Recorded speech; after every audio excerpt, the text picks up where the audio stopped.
If there were chariots found in the Red Sea, it would probably have something to do with the crossing of the sea. For decades, a story has circulated across religious forums, YouTube channels, and viral Facebook posts with breathless certainty.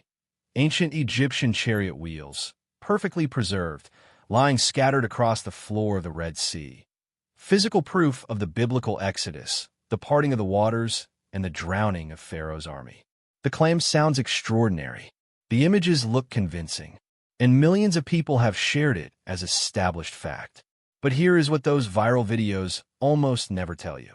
The story of the Red Sea chariot wheels is not a confirmed archaeological discovery.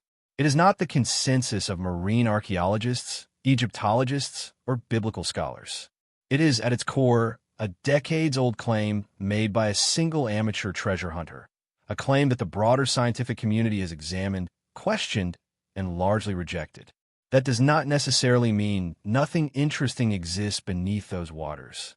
But it does mean that the story you have probably heard is far more complicated, far more contested, and frankly far more interesting than the viral version suggests. So let us pull this apart carefully, because the truth here cuts in multiple directions at once, and it challenges not just believers, but skeptics too. The entire narrative of chariot wheels on the Red Sea floor traces back to one man, Ron Wyatt, an American nurse and self-described biblical archaeologist from Nashville, Tennessee. Beginning in the late 1970s and continuing through the 1980s and 1990s, Wyatt claimed a staggering list of discoveries that would, if verified, represent the most significant archaeological finds in human history. He said he had located Noah's Ark in Turkey. He said he had found the Ark of the Covenant buried beneath Jerusalem. He said he had identified the original site of Sodom and Gomorrah. And he said that in 1978, diving in the Gulf of Aqaba near a beach called Nuweiba, he discovered the remains of Pharaoh's army on the seafloor, chariot wheels, axles, horse bones, and human remains, all preserved beneath coral. Ron Wyatt died in 1999. His organization, Wyatt Archaeological Research, continues to promote his findings to this day. Here is the critical problem. Not a single one of Ron Wyatt's claimed discoveries has been independently verified by credentialed archaeologists, geologists, or any recognized scientific institution. Not one. The mainstream archaeological community, including scholars who would be deeply motivated by faith to confirm such findings, has consistently been unable to replicate, verify, or corroborate anything Wyatt claimed to have found. That is not a matter of scientific bias against religion. Several serious Christian and Jewish archaeologists have examined Wyatt's claims specifically because they wanted them to be true. Their conclusion, repeatedly and across different investigations, has been the same. The evidence does not hold up. Wyatt produced photographs and video footage of coral-encrusted objects on the seafloor. Some of these objects do, in certain lighting conditions and camera angles, resemble wheel shapes. He also produced what he described as a gold chariot wheel hub, which he claimed was too fragile to remove from the water, but which he photographed extensively. The problems with this evidence are significant and worth examining one by one. First, the coral formations. Coral grows on any hard substrate on the ocean floor. Rocks, debris, shipwrecked modern vessels, discarded anchors, even old tires. Coral growth can produce rounded, roughly circular shapes over time on almost any object.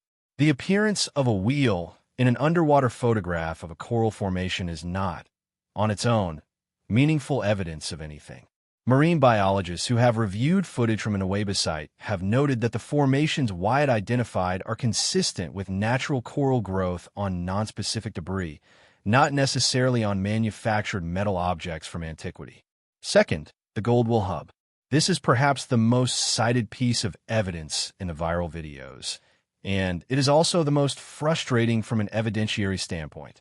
Wyatt claimed he could not retrieve it because it would disintegrate upon exposure to air. This is, to put plainly, not how gold works. Gold is one of the most chemically stable elements on the periodic table. It does not corrode in salt water. It has not become structurally compromised by 3,000 years of submersion. The claim that a gold artifact could not survive being brought to the surface is not supported by any known chemistry or metallurgy. Gold artifacts recovered from ancient shipwrecks and underwater sites around the world, objects far older than the proposed Exodus period, survive recovery and preservation routinely. Third, the human and horse remains. Wyatt claimed to have found fossilized human bones and horse bones at the site. No independent forensic analysis of these remains has ever been published in a peer-reviewed journal. No credentialed forensic anthropologist or paleontologist has confirmed this claim. The bones, if they exist as Wyatt described, have never been subjected to rigorous independent dating or species identification. There is another layer to this story that rarely gets discussed in viral content.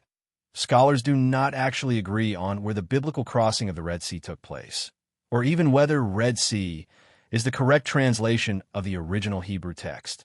The Hebrew phrase used in the book of Exodus is Yam Suf, which translates more accurately as Sea of Reeds, rather than the Red Sea as we know it today. For over a century, biblical scholars and geographers have debated which body of water this refers to. Candidates have included the Bitter Lakes region near Suez, the Gulf of Suez, marshy areas in the Nile Delta, and yes, the Gulf of Aqaba. There is no consensus. The geography of the region has also changed dramatically over 3,000 years, making precise identification even more difficult. Ron Wyatt specifically chose the Nuweiba beach site in the Gulf of Aqaba, which would require the Israelites to have traveled a considerable distance southeast from Egypt before crossing, a route that many Exodus scholars consider geographically implausible given the biblical timeline. Other proposed crossing sites are nowhere near Nuweiba. So even among people who take the Exodus account literally and historically, Wyatt's chosen location is contested. This is where the conversation gets genuinely complicated, and where honest engagement requires acknowledging real, scholarly uncertainty rather than pretending the question is settled in either direction. The historical and archaeological evidence for the Exodus as a large-scale event, involving 600,000 adult men, as the book of Exodus states, plus women, children, and livestock, numbering potentially 2 to 3 million people, is, to be direct, essentially absent from the Egyptian record. Egypt kept extraordinarily detailed records. There are administrative papyri, temple inscriptions, military accounts, and census-style documents from the relevant period.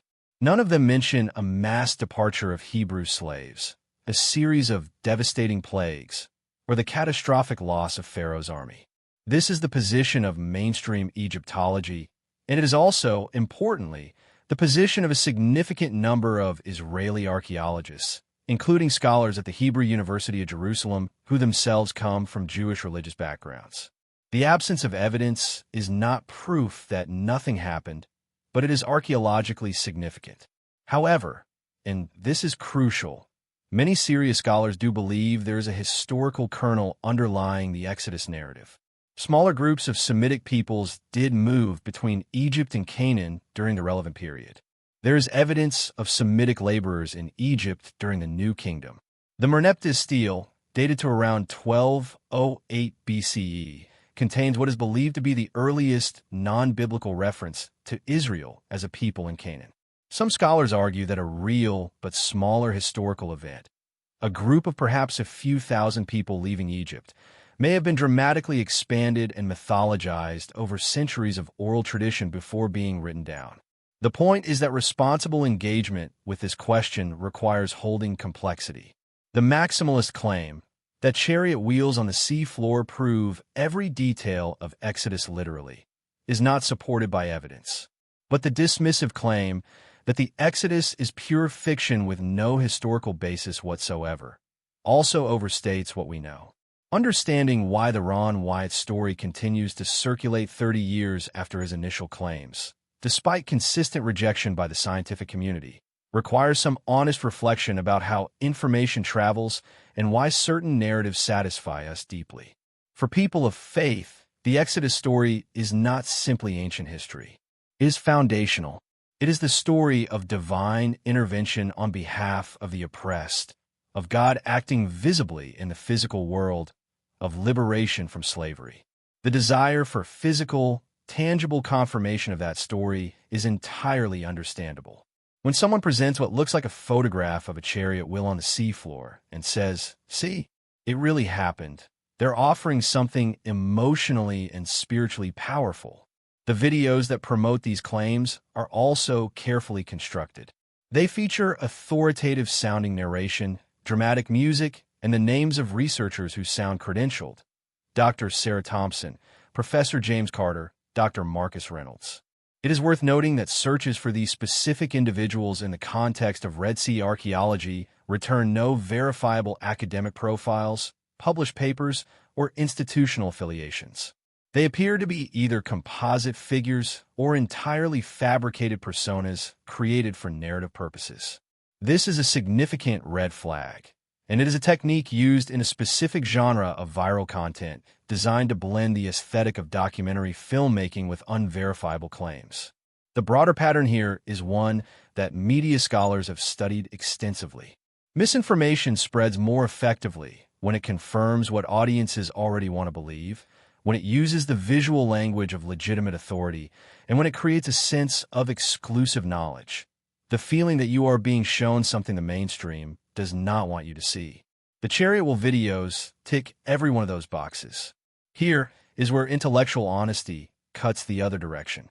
The Red Sea and Gulf of Aqaba are genuinely underexplored from an archaeological standpoint.